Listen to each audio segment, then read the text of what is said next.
guys, Deb Acker here, back with another video. And the title of today's video is really why the belief of having to do it all yourself, really how that blocks love in your relationships and how that can block us from a relationship altogether.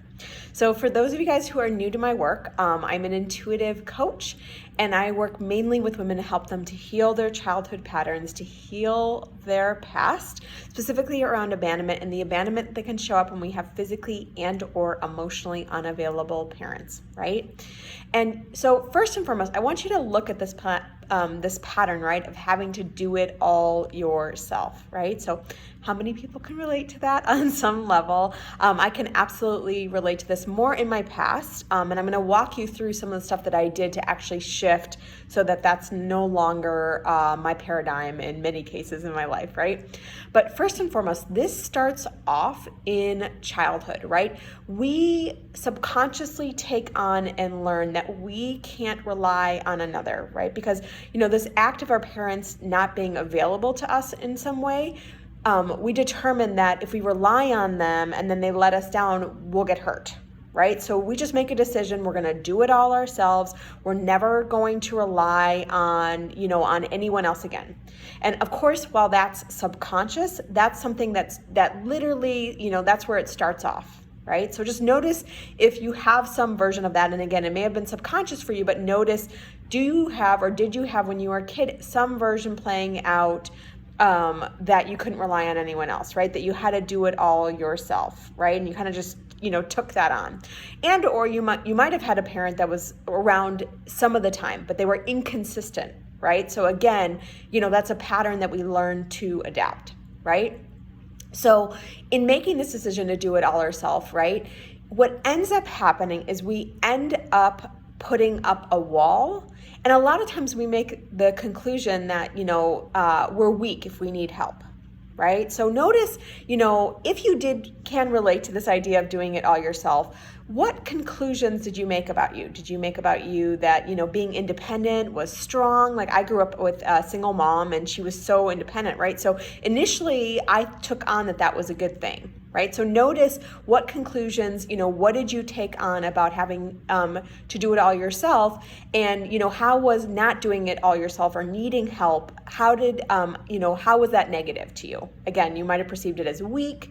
You might have perceived, being fiercely independent as a good thing. And don't get me wrong, there are moments in time when it is good, but if you are looking to have a relationship with love and or attract a relationship in your life, starting to make this shift is so key. It's so important, right?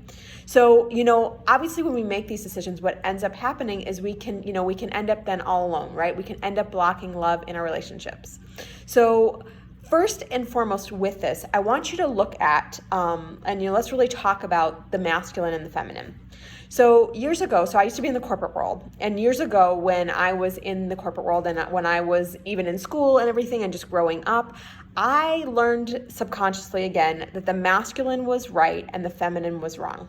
So what is the masculine? Masculine is forcing, it's doing, it's making things happen, it's achieving, right? So again, notice if you can relate to this. And there's a place for both of these in our life, right? So it's not about, not all being 100% feminine. It's not about being 100% masculine, right? It's about having balance and knowing, when you want to be in your masculine and get something done and make that happen, that you're in your masculine, but also knowing how to be in your feminine if you want to be in your feminine in your relationships and you want to cultivate relationships where you feel supported, right? Where you feel loved, right? So on the flip side, the feminine is opening, it's flow, it's vulnerability, it's softness, it's calm, it's peace. It's like literally just being and being your fabulous, majestic, beautiful self and attracting and magnetizing.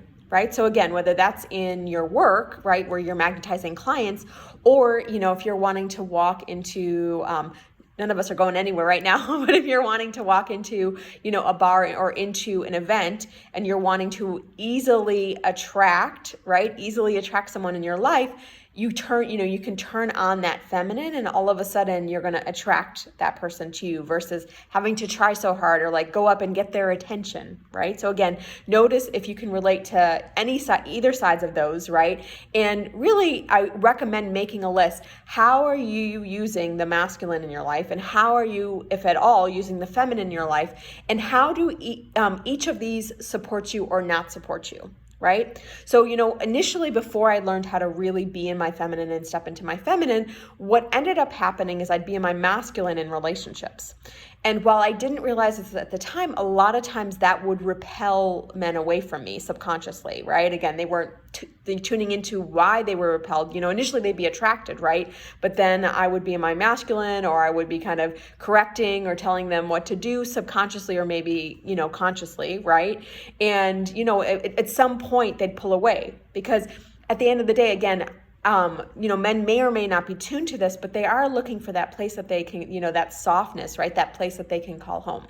So if you are finding that you are spending more of your time in your masculine and you are wanting to start to make a shift, to have more balance, again, it's not about one or the other, but to have more balance in your life, here's what you can do.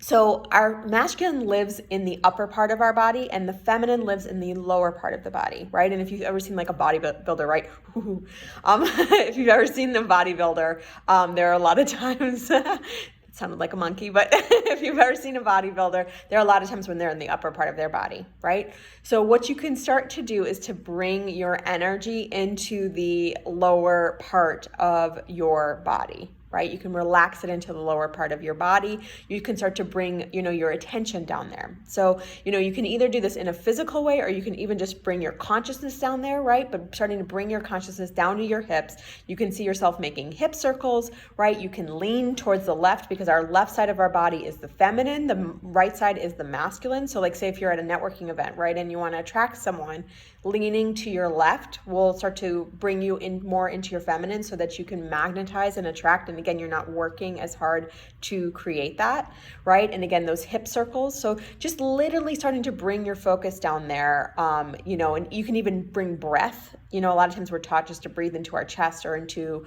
our belly, but you can actually bring breath down into your hips and legs, and that as well will bring you more into your feminine, where you will feel more open, more relaxed, more calm. So right now I'm just going to have us, before I close this video, it's a great way to close the video, is just take a nice big deep breath, and I want you to set the intention you're going to send some breath down into your hips, down into your legs. So just taking a nice deep inhale, and then exhaling out. And one more time, just taking a nice deep inhale, and then bringing that breath down into your hips and legs, and then just exhaling out. And if your eyes aren't closed, close your eyes, and I want you just to notice, do you feel a little bit softer? Do you feel a little bit more open? Do you feel a little bit more peaceful, a little bit more calm? Right? That's a lot of times the net impact that happens from that. So that's obviously a tool, like before you go into an event, before you go into a bar, you can definitely do that. Before you go into a meeting, for sure, you can definitely do that, and it'll help you again to calm, to relax, and again be more open in a state of flow, because the feminine is flow. So thank you so much for watching. If you like this video, go ahead and like it. Make sure you subscribe to the channel so you don't miss any of the videos. If you want more information on working together, and some awesome, I got a ton of awesome content on my page as well, blog posts and all kinds of things. You can head to deboraacker.com. And until next time, thanks so much for watching, and I look forward to seeing you in the next video.